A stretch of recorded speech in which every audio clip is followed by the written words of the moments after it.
Bismillahirrahmanirrahim. Assalamualaikum warahmatullahi wabarakatuh. Alhamdulillah nahmaduhu wa nasta'inuhu wa nastaghfiruh wa na'udzu billahi min sururi anfusina min sayyiati a'malina may yahdihillahu fala mudilla lahu wa may yudlil fala hadiyalah. Asyhadu an la ilaha illallah wahdahu la syarikalah wa asyhadu anna sayyidana Muhammadan abduhu wa rasuluhu la nabiyya ba'dah. Allahumma shalli wa sallim wa barik ala sayyidina Muhammad wa ala alihi wa ashabihi wa man tabi'ahum bi ihsanin ila yaumil qiyamah, amma ba'd. Bapak Ibu kaum muslimin dan muslimat yang dirahmati Allah Subhanahu wa taala, setelah di pertemuan sebelumnya kita mentadaburi Al-Qur'an surah Al-Baqarah ayat 6 sampai 16 yang menceritakan tentang sifat-sifat orang kafir dan orang-orang munafik. Sekarang kita akan mentadaburi Al-Qur'an surah Al-Baqarah ayat 17 sampai 20. Yang dimana di sini Allah memberikan perumpamaan untuk orang-orang yang munafik. Apa saja perumpamaan yang ditujukan Allah Subhanahu wa taala untuk orang-orang munafik ini? Di dalam ayat 17 Allah memberikan perumpamaan, "Mathaluhum kamathalil ladzi istawqada nara falamma adaa'at ma haulahu dhahaballahu binurihim wa tarakahum fi zulumatil la yubsirun." Perumpamaan mereka seperti orang yang menyalakan api. Setelah menerangi sekelilingnya, Allah melenyapkan cahaya yang menyinari mereka dan membiarkan mereka dalam kegelapan, tidak dapat melihat. Kaum muslimin dan muslimat yang dirahmati Allah Subhanahu wa taala, ini menggambarkan bahwasanya mereka sebenarnya sudah mengetahui kebenaran cahaya keimanan.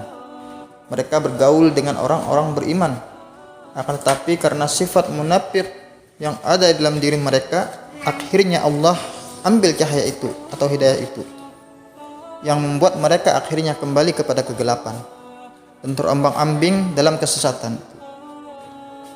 Seharusnya yang mereka lakukan ketika mereka di awal sudah mengetahui kebenaran cahaya keimanan itu, mereka harus memelihara cahaya itu agar mereka tetap berada dalam hidayah Allah Subhanahu wa taala. Akan tetapi kenyataannya yang mereka lakukan adalah mereka berpaling, sehingga pengetahuan yang ada di diri mereka ini tidak ada faedahnya sama sekali. Kemudian ditegaskan lagi di ayat selanjutnya, ayat ke-18, "Summum bukmun umyum fahum la yarji'un." Mereka tuli, bisu dan buta sehingga mereka tidak dapat kembali. Jadi maksud daripada ayat ini bahwa orang-orang munafik itu mereka tuli, bisu dan buta itu adalah sebuah perumpamaan. Mereka tuli atau tidak mau mendengarkan kebenaran yang datang pada mereka. Mereka bisu dari menyuarakan kebenaran dan mereka buta untuk melihat mana yang benar dan mana yang salah. Dan keadaan seperti ini, Bapak Ibu yang dirahmati Allah Subhanahu wa taala, bisa terjadi pada diri kita sendiri atau pada orang-orang sekitar kita. Kita tidak mau mendengarkan nasihat orang lain. Atau misalnya seorang penguasa. Yang namanya penguasa ini sebenarnya banyak telinga yang kemungkinan bisa mendengarkan suara-suara rakyatnya, suara penderitaan rakyatnya. Namun kebanyakan pada kenyataannya kebenaran itu sering kalah daripada mafia-mafia yang memiliki sifat munafik tadi. Oleh karena itu Bapak Ibu yang rahmati Allah Subhanahu wa taala, mari kita doakan agar senantiasa bangsa kita ini selalu diberikan pertolongan oleh Allah Subhanahu wa taala, sehingga menjadi negara yang baldatun thayyibatun wa rabbun ghafur.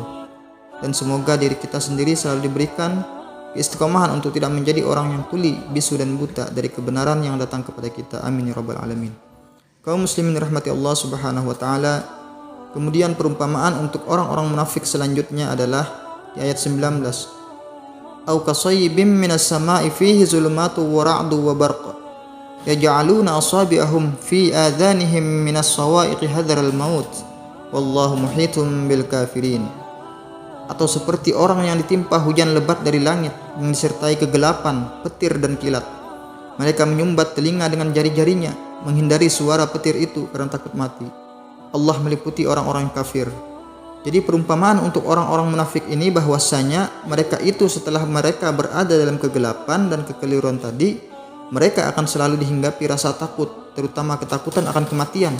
Namun mereka tetap menyumbat telinga mereka, tidak mau menerima kebenaran yang datang walaupun mereka sebenarnya takut akan hal itu. Allah meliputi orang-orang yang kafir di sini maksudnya adalah bahwasanya Allah selalu mengawasi mereka perbuatan dan makar mereka selalu ada dalam pengawasan Allah Subhanahu wa taala. Di ayat selanjutnya, ayat 20, Allah kembali melanjutkan perumpamaannya kepada orang munafik. Yakadul barqu yakhtafu absarahum kullama adaa'a lahum mashaw fihi wa idza azlama 'alaihim qamu walau syaa'a Allahu la dhahaba bisam'ihim wa absarihim innallaha 'ala kulli syai'in qadir. Hampir saja kilat itu menyambar penglihatan mereka setiap kali kilat itu menyinari mereka berjalan di bawah sinar itu, dan apabila gelap menerpa mereka, mereka berhenti. Sekiranya Allah menghendaki, niscaya Dia hilangkan pendengaran dan penglihatan mereka.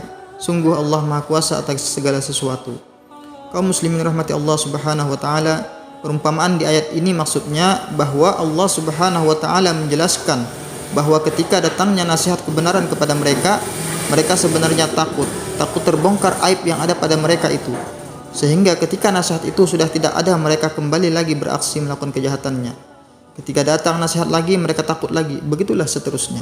Sampai ketika di mana Allah memberikan keputusan dan kehendaknya, mereka tidak akan bisa lagi lari dari azab Allah Subhanahu wa taala. Kaum muslimin rahmati Allah Subhanahu wa taala. Namun dalam kehidupan ini, kita tidak boleh juga mencap seorang itu munafik. Biarkan Allah yang memberikan cap itu kepada mereka. Karena kita pun hakikatnya bisa menjadi orang yang seperti itu. Apakah kita termasuk orang yang seperti itu juga? Dalam hadis Rasulullah yang diriwayatkan oleh Abu Hurairah, memberikan ciri-ciri bagi orang-orang munafik, yaitu ada 3. Ayatul munafiqi thalath, idza haddatsa kadzaba wa idza wa'ada akhlafa wa idza tumina khana. Rasulullah SAW bersabda, tanda orang munafik 3, apabila berkata ia berbohong, apabila berjanji ia mengingkari, dan bila dipercaya ia mengkhianati. Kaum muslimin dan muslimat yang dirahmati Allah Subhanahu wa taala, makanya kita harus selalu berdoa, memohon perlindungan dari Allah Subhanahu wa taala agar dijauhkan dari sifat seperti itu, dan kita digolongkan menjadi orang yang beriman dan diberi keberuntungan oleh Allah Subhanahu wa taala. Amin ya rabbal alamin. Semoga Allah memberikan hidayahnya kepada kita semua. Assalamualaikum warahmatullahi wabarakatuh.